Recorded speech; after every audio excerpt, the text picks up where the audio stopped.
No matter what industry you work in, your team likely deals with repetitive templates every day. These can be invoices, purchase orders, payroll sheets, project estimates, and many other operational files. Prepare your Monday board with all the data you want to automatically pull into the template later, such as client details, pricing, dates, or calculated totals.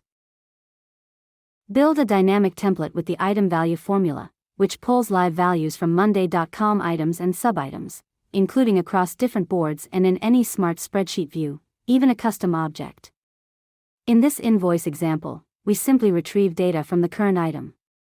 Once the template is ready, save it as a tfss file to preserve all formulas, formatting, and layouts.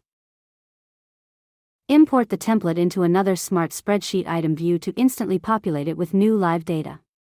As the item value formula updates its values, any other formulas based on them will be recalculated automatically as well.